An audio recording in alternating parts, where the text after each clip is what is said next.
Habang abala ang lahat sa paghahanda para sa pagsalubong ng bagong taon noong December 31, 2025, ay abala din ang pamilya Eugenio sa Santiago City, Isabela sa pag-aasikaso sa katawan ng kanilang mahal na si Sir John Mark Carbonell Eugenio.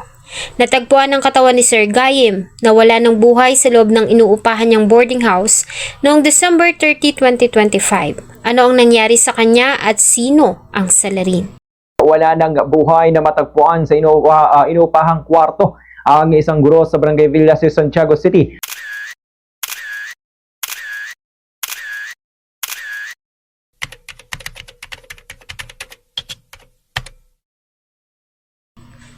December 30, 2025 nang pasado alas 10 ng umaga nang makatanggap ng tawag ang tanggapan ng kapulisan ng Santiago City. Ayon sa ulat, ay may natagpo ang wala ng buhay na katawan ng isang lalaki sa loob ng kanyang boarding house at hinihinala ng lahat na ito ay kaso ng pagpatay. Ang biktima ay agad din namang kinilala na si Sir John Mark Carbonell Eugenio, isang public teacher at residente ng Greenland Subdivision, Barangay Plaridel, Santiago City, Isabela. Si Sir John Mar o mas kilala nila sa tawag na Sir Gayem ay nagmula sa isang simpleng pamilya sa Santiago City, Isabela. Tulad ng iba, ay lumaki si Sir Gayem na nasaksihan niya ang kahirapan ng kanyang pamilya. Ganun pa man ay nagsumikap siya sa pag-aaral. Magaling na bata si Sir Gayem at talaga namang lagi itong nangunguna sa klase. Kaya naman maraming guro sa kanilang paaralan ang humahanga dito. Nang tumungtong si Sir Gayem ng high school ay kinuha siyang scholar ng kanilang dating principal at kanya na ring tinoring na lola. Sa tulong nito at sa pagsisikap ng kanyang mga magulang ay nagawa ni Sir Gayem na makapagtapos ng kolehiyo at maging isang guro. Nang makapagtapos at makapasa sa licensure examination ay agad na natanggap si Sir Gayem na magturo sa public school sa Santiago City. Kilala si Sir Gayem bilang masiyahin, palakaibigan at matulinging guro. Marami din nitong kaibigan lalo na nga ang mga katulad niya ring member ng LGBTQ community. Sa kabila ng pagiging isang LGBT ay sinuportahan si Sir Gayem ng kanyang pamilya. Habang nagtuturo ay nagdesisyon si Sir Gayem na bumukod na sa mga magulang at kumuha ng apartment sa Barangay Villasis, mga 15 minutes ang layo mula sa kanilang tinitirhan sa Plaridel. December 30, 2025 ng alas 10 ng umaga ayon sa isang saksi ay magdadala sana siya ng damit na pinalabhan ng guro. Pagdating sa apartment ay ilang beses siya na tumawag subalit walang sumasagot. Kaya naman nagdesisyon ang labandera na pasukin ang kwarto ng biktima at dito nga ay tumambad sa kanya ang katawan ng guro na nakahandusay sa kama at may nakapulupot na extension wire sa leeg. Dahil dito ay mabilis siyang humingi ng tulong sa mga kinauukulan. Mga bandang alas 10 po ng umaga, yahatid ko po sana yung damit niya na pinalaban niya po sa akin na 6 na pirasong uniform po ata niya yun. Tapos lalagay ko po sana sa kwarto niya, papatong ko na lang po sana nang makita ko po siya dyan na wala namang ilaw. Tapos tinatawag ko po yung pangalan niya. Hindi po siya nasagot. Tapos nung sinindi ko po yung ilaw, nakita ko po yung mukha niya, may dugo na po sa mukha. Tapos lumabas na po ako, tapos nagtawag na po ako ng tulong. Yun lang po yung nangyari. On December 30, 2025 at 11:20 a.m. to be exact, Kagawad Jomar Toledo of Barangay Villasis, Santiago City, personnel appeared at Police Station 1. Yun nga, nireport niya na may discover na cadaver in a boarding house located in Judge Taguino Street, Purok 1, Barangay Villasis, Santiago City.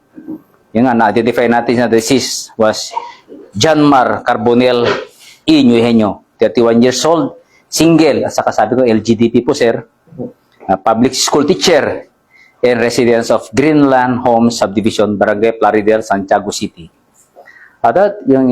Just after the report ng ating kagawad, the personnel of kapulisan natin sa Station 1 responded at the said place and coordinated with the Santiago City Forensic Unit natin. Agad namang kumilos ang kapulisan ng Santiago City para mag-imbestiga. Nagsimula ang grupo sa pangangalap ng mga CCTV footages sa area. Sa kuha ng CCTV noong December 29, 2025 ng alas 12 ng hating gabi, ay nakita si Sir Gayim na dumating sa kanyang boarding house kasama ng isang lalaki, sakay ng kanyang motorsiklo. Pumasok ang dalawa sa loob at makalipas ang 2 oras ay muling nakita ang lalaki na lumabas mula sa paupahan.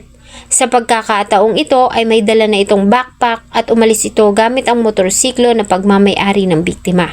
Agad din namang nakilala ang suspect nang suriin nila ang Facebook Messenger ng biktima. Ang suspect ay kinilala sa alias na Neil Codan, 19 years old at isang estudyante at residente ng lalawigan ng Quirino. Tukoy yung natin, yung suspect natin. Kasi that time, wala kasing mga witnesses that time. So, naka-establish tayo through the CCTV footage ng sir. So, nakita natin yung pagkakilanlan nung may male suspect ang natin. At the same time, nung pinakita natin yung sa CCTV, may nakapagpa yung witness natin, itago na lang natin niya sa ang witness natin na Ligaya, kana lang. Yun, na-identify niya talaga yung pangalan at kung taga saan yung suspect natin. Nang makumpirma ang pagkakakilanlan ng suspect, ay agad na nagsagawa ang PNP ng isang malawakang hot pursuit operation. Sa pagtutulungan ng Presinto 1 sa pamumuno ni Police Captain Jonathan Esteban, katuwang ang Santiago City Police Office, kasama ang Quirino Police Provincial Office, Saguday Police Station at Provincial Intelligence Unit, ay agad din nilang naaresto ang suspect. Nang ganap na alas 9:30 ng gabi ng parehong araw. Nakuha mula sa kanya ang motorsiklo ng biktima, wallet at cellphone nito, ganun din ang damit na suot ng suspect nang gawin niya ang pamamaslang. Base sa ginawa nilang investigasyon sa laptop ng biktima ay napag-alaman nila na nagkakilala ang suspect at ang biktima noon lamang December 28, 2025 at nakumpirma din nila na walang relasyon ng dalawa o anumang alitan. Kaya naman ang nakikita nilang motibo ng suspect sa ginawa niyang pagpatay ay ang pagnanakaw. Matapos ang ginawa nitong pagtangay sa mahalagang gamit ng guro bago nito lisanin ang crime scene.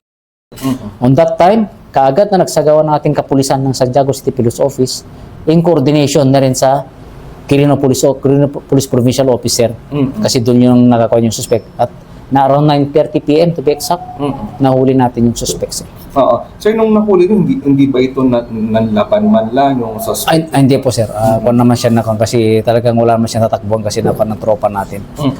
Kasi yun ang kapagandahan na yun, hindi kami naglabas, hindi tayo naglabas no, nung una. Kasi kapag naglabas tayo, napan yung interview yung ginagawa natin na follow-up investigation. Baka pwede nagtago yung suspect natin. Yun, ngayon, pwede na, sabi ko nga at least pwede na tayong makapagbigay na sa ating mga kababayan kung ano yung update ng nangyaring doon sa found category ng biktima. At least, andyan ang suspect na huli na natin at nakapikit na po siya. Kita kasi, no, sir, no? Na in possession siya sa mga nawawalang gamit ng biktima natin. Yung cellphone, backpack, at the same time, yung motorsiklo ng biktima natin na ginamit yung suspect natin getaway vehicle niya na tumakas, sir. So, nasa possession niya, sir. Nakuha lahat ng investigador natin sa kanya, sir. So, ngayon po, nasa custody niyo na lahat? Yes, sir. Nasa ng Station 1 yung mga ebidensya. Subject 4, ipresenta sa Monday kasi alaman natin na long weekend, walang naka-duty na sa korte yung city prosecutor natin. Pero naka-ready na po lahat ng dokumento natin for filing sa korte this Monday, first hour po. Para ma-inquest na yung suspect natin.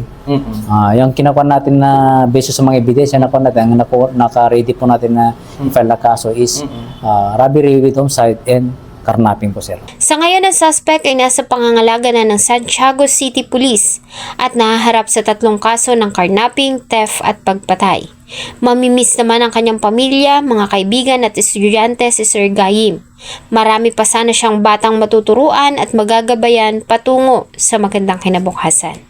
Salamat po sa inyong patuloy na pagtangkilik sa atin pong mga videos.